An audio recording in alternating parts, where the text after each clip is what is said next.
Mais définir le respect en l'opposant à son opposé, cela ne nous en donne qu'une définition relativement grossière. Nous serons plus précis si nous comparons le respect dans un deuxième temps à ses proches. Et en effet, pour savoir si une étoffe est vraiment noire ou bleu marine ou gris très foncé, eh bien, nous la mettons en regard d'étoffes qui lui ressemblent. Et dans un deuxième temps, confrontons le respect à ses proches. Le respect ressemble à l'inclination, il ressemble à l'amour, il ressemble à la crainte, il ressemble à l'admiration. Et cependant, doit en être distingué. Car, alors là, il y a un plan, hein, car dans mon grand 2, il me faut dire, petit a, que le respect n'est pas l'inclination, petit b, que le respect n'est pas l'amour, petit c, que le respect n'est pas la crainte, petit d, que le respect n'est pas l'admiration. Et en effet, le respect n'est pas l'inclination. Vous comprenez, j'ai opposé le respect à la violence. Ça nous donne déjà une première approche de ce qu'est le respect. Mais en même temps, on pourrait dire que l'inclination aussi ne réduit pas autrui au statut de moyen. Et l'amour aussi ne réduit pas au statut de moyen l'autre, comme la crainte, comme l'admiration. Donc après qu'un peu grossièrement on a dit le respect c'est le contraire de la violence, eh bien regardons ces sentiments qui s'agitent autour du respect, qui lui ressemblent étrangement et qui cependant doivent en être distingués. Le respect en effet est proche de l'inclination, de l'amour, de la crainte et de l'admiration, mais doit en être distingué. Car le respect n'est pas l'inclination. Pourquoi ? Parce que l'inclination est un sentiment qui invite à la proximité, qui invite au rapprochement. J'éprouve pour vous, marquise, une très forte inclination. Eh bien, c'était un moyen pour le comte qui désirait la marquise de l'inviter à un rapprochement des corps. J'éprouve pour vous, marquise, une très forte inclination. Ça voulait dire quoi? Ça veut dire, je ne sais pas ce qui se passe, mais dès que je suis en votre présence, marquise, si mon visage a quelques traits un peu vieux, souvenez-vous qu'à mon âge, vous ne vaudrez guère mieux. Le temps aux plus belles choses se plaît à faire un affront. Il saura rider vos roses comme il a fané mon front. Le même cours des planètes règle mes jours évolués. On m'a vu ce que vous êtes, vous serez ce que je suis, disait le vieux Corneille à quelques jeunes filles. Ce à quoi la jeune fille, vous savez, devait répondre selon Tristan Bernard et selon Georges Brassens. Peut-être que je serai vieille, mon vieux Corneille, mais j'ai 26 ans et je t'emmerde en attendant. Donc il n'est pas impossible, jeune marquise de 26 ans, qu'un jour un barbon vous dise j'éprouve pour vous, marquise, une très forte inclination. Alors si vous lui dites j'ai 26 ans, bon, là c'est fini. Mais si vous ne lui dites pas, à quoi va-t-il vous inviter? À un rapprochement des corps. C'est étrange, dès que je suis en votre présence, tout se passe comme si le parquet du château, le parquet du palais s'inclinait, ce qui fait que je m'approche de vous. Et c'est en quoi l'inclination s'oppose au respect, car il y a dans le respect une force qui maintient à distance. Le respect n'est pas l'inclination, car l'inclination invite au rapprochement, le respect propose un éloignement. Il y a dans le respect une force qui maintient à distance. Tenir en respect, c'est tenir à distance, voyez. Tenir en respect, c'est tenir à distance. Garder vis-à-vis d'une femme une distance respectueuse, c'est garder vis-à-vis d'Icelle une distance qui n'est pas nulle, une distance qui n'est pas strauss-kahnienne. Hein. Donc, il y a dans le respect une force qui invite à la distance, quand il y a dans l'inclination une force qui invite au rapprochement. Et donc, il ne faut pas confondre le respect et l'inclination. Kant, d'ailleurs, l'a fort bien dite, cette force qui maintient à distance qui se trouve dans le respect. Puisque dans un texte de la critique de la faculté de juger, Kant dit à un certain moment que l'amitié, c'est la synthèse de l'amour et du respect. L'amitié, dit Kant dans la critique de la faculté de juger, c'est la synthèse de l'amour et du respect. Kant ajoutant très vite que l'amour est un sentiment qui contient une force d'attraction, alors que le respect est un sentiment qui contient une force de distanciation. L'amour, c'est la synthèse... Pardon. L'amitié, c'est la synthèse de l'amour et du respect. Kant ajoutant que l'amour contient une force d'attraction, le respect une force de distanciation. Donc dans l'amour, une force qui fait qu'on est attiré l'un par l'autre et l'autre par l'un. Dans le respect, une force qui, au contraire, invite à une forme de distanciation. Alors, il y a de mauvaises traductions de Kant, et parfois, on fait dire à Kant que l'amitié, c'est la synthèse de l'amour et du respect, l'amour contenant une force d'attraction, le respect, une force de répulsion. Vous voyez? Mais répulsion, c'est une mauvaise traduction, parce qu'en français, répulsion, ça contient l'idée de dégoût. qu'il n'y a pas en allemand. Le terme employé par Kant pour dire que le respect contient une force de répulsion est un terme qui n'a pas cette connotation négative. Donc ne traduisons pas par répulsion, mais par distanciation. Hein. Alors je crois que c'est plus précis. Donc l'amitié, c'est l'union de l'amour et du respect, c'est-à-dire d'une force d'attraction et d'une force de distanciation, dit Kant. C'est très intéressant, ça veut dire que dans l'amitié, il y a à la fois quelque chose qui fait qu'on est attiré et qu'en même temps, on s'éloigne tout de même. Bref, on ne vit pas avec ses amis, on ne couche pas avec ses amis. Il y a une certaine force qui fait que la grande proximité qui peut se trouver entre les amis ne laisse pas qu'ils ne soient pas amants. Et Kant a tout à fait raison de dire que l'amitié unit l'amour et le respect. Il ajoute, pour être vraiment précis, mais alors qu'est-ce que ça veut dire? Si c'est l'amitié qui met ensemble, qui synthétise l'amour et le respect, ça veut dire qu'on peut aimer sans respecter et respecter sans aimer. Si c'est l'amitié qui les met ensemble, l'amour et le respect, ça veut dire qu'ils ne vont pas toujours ensemble. Ça veut dire qu'on peut aimer sans respecter et respecter sans aimer, d'accord? Pour être vraiment précis, Kant dit dans son jargon qu'il y a entre l'amour et le respect une union synthétique et non pas analytique. Il y a entre l'amour et le respect une union synthétique et non pas analytique. Ça, c'est du Kant, hein, c'est lourd, hein, c'est du teutonique, hein, c'est du germanique, hein, c'est du prussien, c'est du philosophant. Hein. Qu'est-ce que ça veut dire, l'idée d'une union synthétique entre l'amour et le respect, et non pas d'une union analytique? C'est tout simple. S'il y avait entre l'amour et le respect une union analytique, eh bien, ça voudrait dire qu'on ne peut pas avoir l'amour sans le respect et le respect sans l'amour. Ça voudrait dire que l'analyse de l'amour vous fait découvrir le respect, et que l'analyse du respect vous fait découvrir l'amour. Si l'amour et le respect étaient unis d'une union analytique, ça voulait dire que l'analyse de chacun des deux sentiments nous ferait découvrir l'autre. Analyser l'amour, pof, vous trouverez le respect. Analyser le respect, pof, vous trouverez l'amour. S'il y avait entre l'amour et le respect une union analytique, ils iraient toujours de pair. Ils iraient toujours ensemble. On ne pourrait pas aimer sans respecter et on ne pourrait pas respecter sans aimer. Mais Kant n'a pas dit qu'il y avait entre l'amour et le respect une union analytique, il a dit qu'il y avait entre eux une union synthétique. Qu'est-ce que ça veut dire? Affirmer qu'il y a entre l'amour et le respect une union synthétique, ça veut dire qu'ils ne vont pas toujours ensemble. Ça veut dire qu'on peut avoir l'amour sans le respect et le respect sans l'amour. Et c'est précisément l'amitié qui les synthétise, c'est l'amitié qui les met ensemble. L'amitié, dit Kant dans la critique de la faculté de juger, opère la synthèse de l'amour et du respect. Et donc, en effet, on ne peut aimer sans respecter et respecter sans aimer. Et j'en arrive donc au petit b de mon grand 2. Vous voyez, il y a un plan. Hein. Bon, je sais bien que parfois, il m'arrive d'être un peu échevelé, erratique, enthousiaste. Vous ne me direz pas qu'aujourd'hui, il n'y avait pas de plan quand même. Il y en a un et fort serré. Hein. Et donc, on en arrive au petit b du grand 2. Le grand 1, c'était l'amour et son contraire, l'amour et la violence.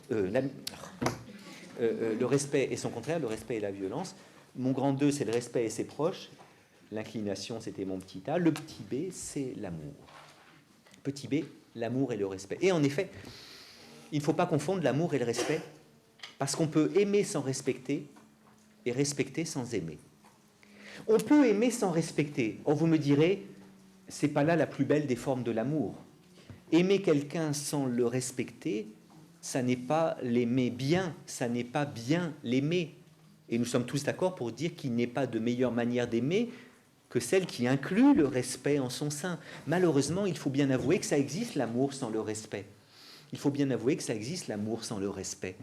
Car en effet, la mère abusive aime son fils, mais elle ne le respecte pas. Parce qu'elle ne lui laisse pas la possibilité de cet éloignement, de cette distance. En quoi devrait consister aussi, en quoi consiste le respect et en quoi devrait consister aussi l'amour maternel. La mère abusive, c'est celle qui dit « mon fils », comme elle dirait « mon corps » ou « mon âme » ou « mon rôti » alors qu'elle l'a fait brûler, ou « mon train » alors qu'elle l'a manqué. La passion jalouse qu'éprouve la mère abusive pour son fils fait qu'elle voudrait le posséder comme on possède un objet. La mère abusive aime son fils, mais elle ne le respecte pas car elle ne lui laisse pas cette possibilité d'éloignement. En quoi devrait consister aussi l'amour maternel? Et donc elle va s'ingénier à couper toutes les relations que son fils pourrait avoir avec d'autres femmes. Toutes les autres femmes sont des salopes qui veulent lui prendre son fils, et elle seule sait bien s'en occuper. Voilà un premier exemple. La mère abusive, elle aime son fils sans le respecter. Le mari jaloux, il aime sa femme sans la respecter, car il ne lui laisse pas cette possibilité de l'éloignement, en quoi consiste aussi le respect. Il l'aime vraiment, il l'aime passionnément, mais justement, il l'aime tellement passionnément qu'il ne la respecte plus. La jalousie, c'est la passion de la possession. La jalousie, c'est la passion de la possession.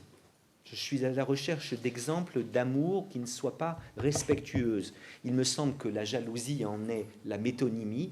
En effet, la jalousie, c'est l'amour sans le respect. Et en effet, la jalousie, c'est la passion, c'est une passion, mais c'est la passion de la possession. Et le jaloux, c'est celui qui veut vous posséder comme il possède un objet. Alors, résultat, il va faire en sorte que vous ne soyez plus jamais dans le monde. Donc, vous n'avez plus le droit de travailler, vous devez être à la maison tout le temps. C'est pas terminé, c'est pas suffisant. Il faut que vous ne téléphoniez pas à votre mère tous les soirs, ou que vous ne voyez plus vos amis ou vos frères, votre sœur. Lui seul doit vous voir. C'est pas suffisant, c'est pas suffisant. Parce que c'est pas parce que il vous a enfermé qu'il est le seul à vous voir, que vous êtes vraiment à lui. Et de cela, Swann fait la triste expérience dans Un amour de Swann. Souvenez-vous de cette scène assez terrible où Swann, qui est un amant jaloux, eh bien, fait des histoires à Odette, s'étonnant du fait qu'elle arrive chez lui à 5h30 et non point à 5h20. Où étais-tu? Mais je te l'ai dit, j'étais chez mon coiffeur. Mais tu en es sorti à quel moment? Je ne sais pas, tu m'ennuies, vers 5h. Écoute, j'ai calculé, même si tu marches assez lentement, entre chez ton coiffeur et chez moi, allez, il y a un quart d'heure, au maximum 20 minutes. Tu arrives 10 minutes en retard. Tu n'aurais pas rencontré quelqu'un? Tu m'embêtes, enfin. Oui, j'ai peut-être rencontré des amis IES ou IS, enfin bon, etc. Et il lui fait il fait une scène, enfin, à Odette. Et Odette lui dit, mais enfin, écoute, non, je suis à toi, regarde, je suis là. Comment est-ce que je pourrais mettre un peu de plomb dans cette cervelle? Je t'aime et je suis à toi. Et là, elle lui tend la main. Alors, il la prend et elle va se donner physiquement à lui. Je ne sais pas si vous connaissez l'adaptation cinématographique de Un amour de Swann de Volker Schlöndorff, où c'est Ornella Muti qui joue le rôle de Odette de Crécy, et c'est Jeremy Irons qui joue le rôle de Charles Swann. Alors, dans cette scène, Ornella tend la main à Jeremy, et pour lui prouver qu'elle est vraiment à lui, elle se dévêt. Et là, on voit apparaître quelques parties de l'anatomie de... Cette scène est inoubliable pour un certain nombre d'hétérosexuels comme moi. N'oublions pas cette scène, ou plutôt oublions la vite. Enfin bon. Et donc, Ornella se donne à Jérémie, plutôt Odette se donne à Charles.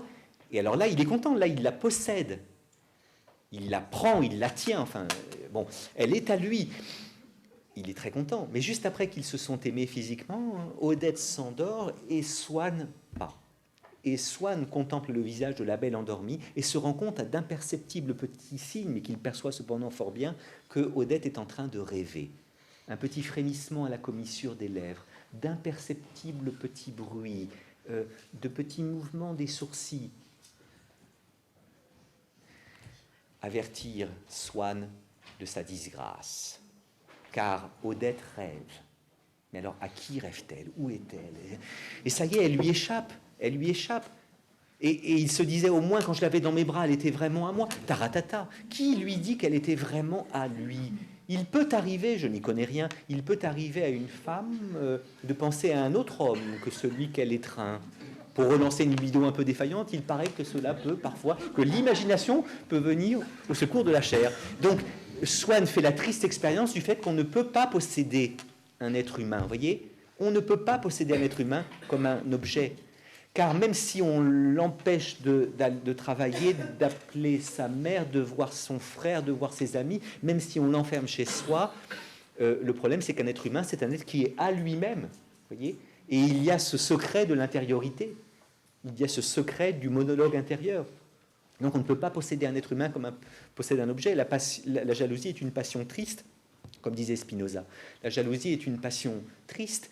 Et en effet, tout mari jaloux, tout amant jaloux qui voudrait posséder l'autre comme il possède une personne, eh bien, va faire la triste expérience du fait que ce n'est pas possible de posséder une personne comme on possède un objet. Hein. Tout amant jaloux qui voudrait posséder une personne comme on possède un objet va faire l'expérience du fait qu'on ne peut pas posséder une personne comme on possède un objet. Car un objet, ça n'a pas d'intériorité, ça n'a pas de mystère. Ça a un intérieur, mais ça n'a pas d'intériorité. Alors qu'une personne, ça a une intériorité. Ça a une intériorité. Et donc, tout amant jaloux doit faire la triste expérience qu'a faite Swann ou qu'a faite Don José dans une autre œuvre très essentielle sur la jalousie, Carmen. Don José aime Carmen, mais il ne la respecte pas. Et Carmen dit à Don José la vérité de l'amour. L'amour est un oiseau rebelle. Il n'a jamais connu de loi. Nul ne peut l'apprivoiser. Et si tu ne m'aimes pas, je t'aime. Et si je t'aime, prends garde à toi. Et vous savez que pour qu'elle ne lui échappe pas, parce qu'à un moment, elle lui dit « Mais Carmen, Carmen, non, je ne t'aime plus. » Et elle va s'éloigner. Et pour qu'elle ne soit pas à un autre qu'à lui, Swann va la tuer. Et ça, c'est la fin de la jalousie. Oui. Merci de votre assiduité. Ah non, être en retard, s'angoisser, ça fait que des fois, on perd un peu ses bas. Merci. Don José fait la triste expérience du fait que la passion jalouse est une passion triste, qu'on ne peut pas posséder un être humain comme on possède un objet. Et pour que Carmen ne soit pas un autre que lui, ben, il faut qu'elle ne soit plus. Et donc, il la tue. L'homicide est la conséquence logique de la jalousie. Mais juste après que Swann a tué, oh mon Dieu, juste après que Don José a tué Carmen, Don José se rend compte qu'il a tout perdu. Et c'est là qu'il pousse ce terrible cri d'ironie tragique, comme dit Nietzsche dans son texte sur Carmen. Hein. Carmen, Carmen, ma Carmen adorée, c'est moi qui t'ai tué. Tué parce que la plupart des chanteurs qui chantent ça sont espagnols ou italiens. Carmen, Carmen, ma Carmen adorée. Et Nietzsche appelle ça un cri terrible d'ironie tragique. Parce qu'en effet, pour qu'elle ne soit pas un autre qu'à lui, il faut qu'elle ne soit plus. Mais après qu'il l'a tué, il a tout perdu. Et donc, l'amour sans le respect, ça existe. La mère abusive aime son fils sans le respecter. Le mari jaloux aime celle qu'il aime sans la respecter. Dernier exemple qui vient à l'appui de cette thèse selon laquelle on peut aimer sans respecter, eh bien, c'est cette chanson chantée jadis par Mistinguett puis par Arletty, chanson qui dit éloquemment qu'on peut aimer quelqu'un qu'on ne respecte pas. C'est la chanson « Mon homme », sur cette terre ma seule joie, mon seul bonheur, c'est mon homme. Ce n'est pas qu'il soit beau, qu'il soit riche ni costaud, mais je l'aime, cet idiot. Il me fout des coups, il me prend mes sous, mais voyez-vous, que voulez-vous? Je l'ai tellement dans la peau, j'en suis marteau. Et en effet, quand on a un homme dans la peau, on peut savoir que cet homme-là n'est pas du tout respectable. Il n'est pas respectable et il ne me respecte pas, mais je l'aime, c'est idiot. Hein? Donc quand on a un homme dans la peau, ou une femme, enfin que chacun adapte cette chanson à sa propre aventure amoureuse, quand on a un homme ou une femme dans la peau, eh bien on peut savoir que cet être-là n'est pas respectable et ne nous respecte pas, et cependant l'aimer. Je le répète, l'amour sans le respect, ça n'est pas la plus belle des formes de l'amour. On aimerait que l'amour fût toujours contemporain du respect. Malheureusement, ça existe l'amour sans le respect. Mais heureusement, ça existe le respect sans l'amour. C'est toujours dans le petit b du grand 2, et je dois dire la différence qu'il y a entre le respect et l'amour, et pour dire qu'il ne faut pas mettre ensemble l'amour et le respect, j'ai tout d'abord essayé de démontrer qu'on peut aimer sans respecter, mais il me faut aujourd'hui, maintenant, dire qu'on peut respecter sans aimer. On peut respecter sans aimer, pourquoi? Parce qu'on ne vous demande pas d'aimer tous vos malades, mais on vous demande de les respecter. Et le fait qu'on puisse respecter sans aimer vient de quoi? Vient de ce que l'amour, quelle que soit la forme d'amour dont il puisse s'agir, l'amour, c'est toujours la célébration d'un être et d'une manière d'être. L'amour, c'est toujours la célébration d'un être et de sa manière d'être. Spinoza le disait magnifiquement, « Je t'aime » signifie « je suis joyeux à l'idée que tu existes ». Je suis joyeux à l'idée que tu existes. C'est ça l'amour. La joie qu'on éprouve à la pensée que quelqu'un est, à la pensée que quelqu'un existe. Le simple fait que tu sois crée ma joie, crée ma béatitude. Le simple fait que tu sois et que tu sois comme tu es, le simple fait que tu sois et que tu sois comme tu es, crée ma joie.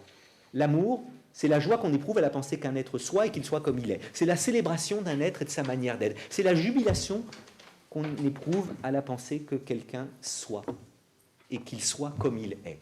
Lévinas disait que l'amour, c'est la bénédiction d'une existence. C'est un oui lancé en direction d'un être et d'une manière d'être.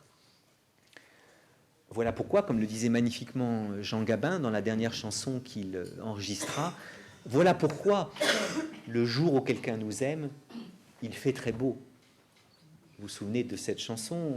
Gabin était chanteur dans sa jeunesse, puis il est devenu comédien, mais à la toute fin de sa vie, il a renoué avec ses premières amours et il a chanté, ou plutôt dit et chanté à la fois, la chanson « Je sais ». Quand j'étais gosse, comme trois pommes, je parlais bien fort pour être un homme. Je sais, je sais, je sais. Quand j'ai 18 ans, j'ai dit « Ça y est, maintenant, je sais ».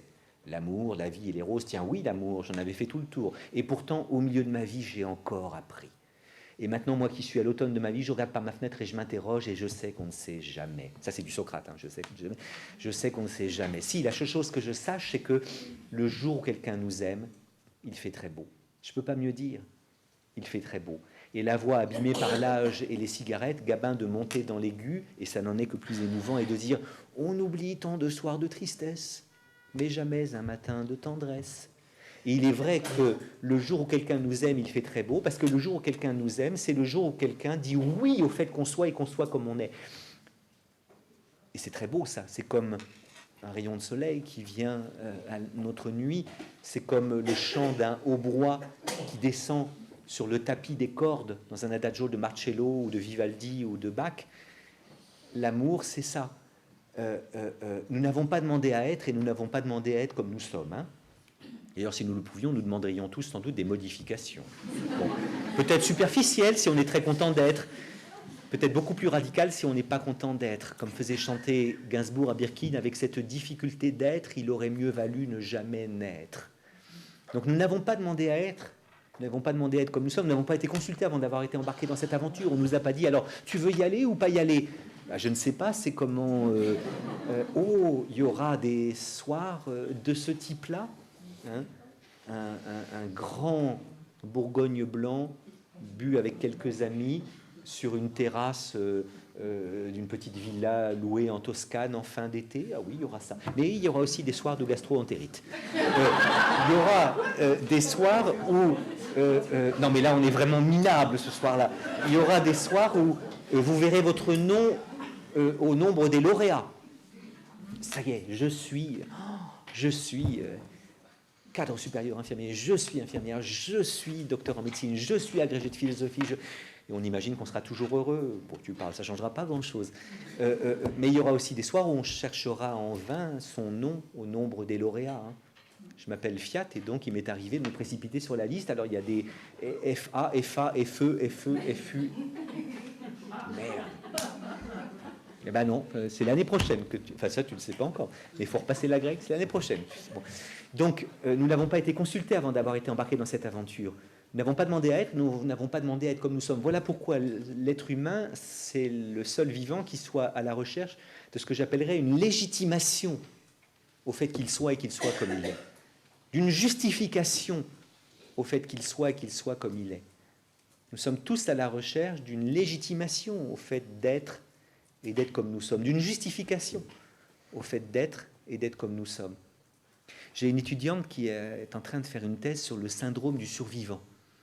Alors je parle sous le contrôle des plus savants que moi en matière de psychologie, mais c'est une affection psychologique très douloureuse, le syndrome du survivant. Vous savez, qu'éprouvent par exemple les Juifs qui ont survécu au camp.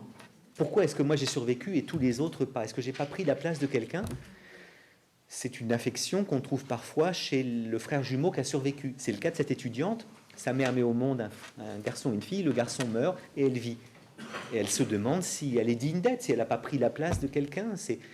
Alors, en même temps, dans cette thèse, elle explique que le syndrome du survivant, ça n'est pas que l'affaire du juif qui a survécu à la Shoah, ou du tzigane, ou de l'homosexuel, ou du frère jumeau, ou de la sœur qui a survécu. Elle dit que c'est quelque chose qui nous concerne en un sens tous, voyez. Vous auriez pu ne pas être, et vous ne serez plus. Vous n'avez pas demandé à être... Pas... Voilà pourquoi nous avons tant besoin d'amour, et beaucoup plus besoin d'amour que de respect, car le jour où quelqu'un nous aime, il fait très beau, car le jour où quelqu'un nous aime, c'est le jour où quelqu'un nous dit « Oui, il fallait que tu sois ». Le jour où quelqu'un vous aime, c'est ça qu'il vous dit. Il dit oui à votre existence, il jubile. Oh, quelle merveille que tu sois. Ma vie n'aurait eu aucun sens si tu n'avais pas été. Mais tu approuves le fait que je sois. Je ne dis pas que les amants parlent toujours comme ça, hein, bon. Mais au fond, c'est ce qu'ils se disent. Quand ils se disent, bah ouais, moi aussi, mais j'aime mon nounours, ma biche, enfin tout ça. Mais c'est ce qu'ils se disent quand ils se disent ça. C'est oui, il fallait que tu sois. Enfin, il fallait que tu fusses. Il y a quand même la concordance des temps, enfin bien abandonnée aujourd'hui, mais il fallait que tu fusses. Donc, je jubile. Le jour où quelqu'un nous aime, il fait très beau, parce que le jour où quelqu'un nous aime, c'est le jour où quelqu'un bénit notre existence. Le jour où quelqu'un la respecte peut être un jour gris comme les autres. On peut respecter sans aimer, car si aimer, c'est célébrer un être et sa manière d'être, respecter, ça n'est pas célébrer le fait que l'autre soit et qu'il soit comme il est. L'amour célèbre, le respect, pas. Voilà pourquoi le jour où quelqu'un nous aime, il fait très beau, alors que le jour où quelqu'un nous respecte peut être un jour gris comme les autres. Alors, sauf si vous n'avez pas été respecté depuis longtemps. Hein. Si vous n'avez pas été respecté depuis longtemps, et qu'enfin un jour vous êtes respecté, alors là, oui, c'est un très beau jour. Si vous avez été longtemps battu, humilié, violenté, et qu'enfin vous trouvez quelqu'un qui vous respecte, ça arrive de certains SDF qui tout d'un coup trouvent enfin des gens qui les regardent, qui les comprennent. Alors là, c'est un très beau jour. Donc si vous n'avez pas été respecté depuis longtemps, le jour où quelqu'un vous respecte est un très beau jour. Mais si vous n'êtes pas dans ce cas douloureux, avouez que le fait d'être respecté par les autres, c'est pas quelque chose qui rend nos jours beaux. Je pense que l'immense majorité des gens qui vous ont rencontré aujourd'hui vous ont respecté. Tous les gens qui vous ont rencontré aujourd'hui vous ont respecté. Alors peut-être pas si vous avez fait quelques séjours en voiture, parce qu'il est bien évident que les gens qui vous ont corné, comme disait ma grand-mère, parce que vous avez refusé la priorité, ou parce que vous avez tardé à démarrer au feu, alors ceux-là, je ne suis pas sûr qu'ils vous aient respecté. Même l'homme le plus urbain, mis dans cet étrange véhicule qu'est la voiture, peut se transformer en infâme salopard. Hein. Salope, enfin, où t'as eu ton permis, la vieille, enfin, bon, on s'énerve. Mais à part les gens qui vous ont insulté parce que vous conduisiez éventuellement mal, ou pas comme... Non, les gens qui vous ont rencontré aujourd'hui vous ont respecté. Et pourtant, ce jour vous paraîtra peut-être oubliable et très triste et très gris. Car si l'amour célèbre, le respect consent. L'amour, c'est la célébration d'un être et d'une manière d'être, quand le respect ne célèbre rien. Le respect, c'est le consentement ou l'assentiment, ce qui est un peu différent, mais je n'ai pas le temps d'entrer dans cette distinction. Celui qui vous aime célèbre le fait que vous soyez comme vous êtes. Celui qui vous respecte ne célèbre rien. Il consent à vous êtes malade, vous avez droit à des soins, et je vais vous donner ces soins. Je vais respecter la dignité de la personne humaine que vous êtes. Eh bien, voilà pourquoi il ne faut pas confondre l'amour et le respect. C'est parce qu'on peut aimer sans respecter, et c'est malheureux, mais parce qu'on peut respecter sans aimer. Je vous rappelle qu'il fut une époque où on demandait aux soignants d'aimer leurs patients. C'était le moment où, quand on était malade, on se retrouvait à l'Hôtel-Dieu, à la Charité, à l'Hospice des Sœurs du Bon Secours, au Bon Samaritain, et où on se retrouvait dans des lits au-dessus desquels il y avait des crucifix. C'était l'époque où on soignait par amour. C'était l'amour du prochain qui était le modèle de la relation de soins, comme on dit aujourd'hui. Hein. Donc il fut une époque où on était soigné à la charité par charité. On avait vu ça la dernière fois. Hein. La charité étant à la fois un sentiment et un bâtiment. Un sentiment fait bâtiment. Aujourd'hui, la législation des choses fait que quand on est malade, on n'est plus à l'Hôtel-Dieu, à l'Hospice des Sœurs du Bon Secours, au Bon Samaritain ou à la Charité, mais à l'EHPAD, au CHU, au CHU, au myositis. Hein. Et alors là, on est dans des lits au-dessus desquels il n'y a plus de crucifix, mais il y a une charte du patient hospitalisé, charte qui vous invite à respecter la dignité de la personne âgée, à respecter la dignité de la personne en situation de handicap, dans les maisons d'accueil spécialisées, dans les foyers d'accueil médicalisés. Vous vous retrouvez dans des lits ou dans des couloirs au-dessus desquels il y a une charte qui vous demande de respecter la dignité de la personne malade. Donc on est passé d'un soin inspiré par l'amour du prochain à un soin inspiré par le respect de la dignité de la personne. Hein. Mais je trouve ça bien, parce que c'est plus facile de respecter tout le monde que d'aimer tout le monde. Donc on ne vous demande pas d'aimer tous vos patients. On vous demande au moins de les respecter. Et c'est déjà pas si mal de respecter sans aimer. Je termine ce petit B du grand 2 en disant qu'il ne faut pas confondre le respect et l'amour. Pourquoi ? Parce que l'amour est rarement universel, quand le respect doit l'être. S'il faut distinguer entre le respect et l'amour, c'est parce que le respect est un sentiment qui a vocation à être universel. On vous demande de respecter tous les hommes. On vous demande de respecter la dignité de la personne humaine. Tous les hommes sont des personnes humaines, donc tous les hommes doivent être respectés. Il y a dans le respect une invitation à l'universalité. Évidemment pas dans l'amour, car l'amour est un sentiment qui généralement discrimine entre les hommes et hiérarchise entre les hommes. Eros, par exemple, est une manière d'aimer qui ne peut pas être universelle. Même si vous êtes très libidineux, très ardent à la tâche, très concupiscent, vous ne pouvez pas éprouver du désir érotique pour tout le monde. Georges Brassens l'a dit dans une chanson que rigoureusement Emmanuel Hirsch m'a défendu de chanter ici, mais que j'évoque pudiquement. Car souvenez-vous de cette chanson où Brassens dit que quand il pense à Fernande, il éprouve de l'éros, que quand il pense à Félicie, il en éprouve aussi, mais que quand il pense à Lulu, il n'en éprouve plus. Les rimes sont autres que celles que j'ai dites, vous les avez rétablies, mais voilà Brassens qui nous dit le caractère discriminant, discriminateur du désir. Le désir est une forme d'amour qui n'a pas vocation à être universelle. Le respect, si. Mais vous me direz, il y a d'autres manières d'aimer qu'éros. Oui, il y a aussi philia, l'amitié. Mais l'amitié non plus ne peut pas être universelle. Si vous éprouvez de l'amitié pour tous les êtres humains, vous confondez ce qu'est la véritable amitié, Aristote appelle ça la protaphilia, la téléaphilia, avec cette ersatz d'amitié qui est l'amitié politique. Car les hommes politiques, ils ont facilement mot ami à la bouche. Hein. Bill Clinton fête son anniversaire à la Maison-Blanche. Il invite ses amis. 1200 personnes. Ben non, ça, c'est pas de l'amitié. Jacques Chirac parle de Balladur comme un ami de 30 ans. C'est pas de l'amitié, ça. Aristote a tout dit. Si tu as besoin des doigts de plus d'une main pour compter le nombre de tes amis, tu ne sais pas ce que c'est que l'amitié, la véritable amitié. Tu confonds la véritable amitié avec l'amitié politique. Et c'est vrai que dans sa vie, on a quoi ? Quelques amis. Pas un seul. Montaigne, la Boétie, c'est trop exclusif. Mais on en a 2. Allez, 3. Oui, d'accord, c'est très bien. Oh, peut-être 4 ou 5 si on a une vie longue et une vie sociale riche. Mais au-delà, c'est plus de l'amitié. C'est très agréable, hein, c'est des copains, des camarades, des relations. L'amitié est rare ou n'est pas. La seule forme d'amour qui puisse se comparer un peu rigoureusement au respect, c'est justement agapé, la charité. Car elle a vocation à être universelle. Aime ton prochain comme toi-même, aime tes ennemis comme tes amis. Donc, l'amour et le respect, c'est pas la même chose. Peut-être que la seule forme d'amour qui puisse se comparer un peu au respect, c'est agapé, caritas, charité. Car dans les deux cas, il y a une invitation à l'universalité. Cependant, il faut distinguer l'amour et le respect, car on peut respecter sans aimer et aimer sans respecter. Quelle que soit la forme d'amour à laquelle on a affaire, Eros, le désir, Philia, l'amitié, Agapé, la charité, quelle que soit la forme d'amour à laquelle on a affaire, l'amour célèbre, le respect pas. Et l'amour invite à l'attraction, quand le respect invite à la distanciation. Le respect n'est pas l'inclination, il n'est pas l'amour. Petit c du grand 2, il n'est pas la crainte. Il n'est pas la crainte, et cependant, respect et crainte, ça peut se ressembler. Et si vous m'avez fait la grâce de me suivre, vous avez tout de suite, paf, compris pourquoi l'amour et le respect peuvent être comparés. Qu'est-ce qui les fait se ressembler un peu ? Là, c'est la force d'éloignement qui s'y trouve. Je disais que le respect contient une force d'éloignement ou distanciation, mais la crainte aussi. On s'éloigne de ce que l'on craint.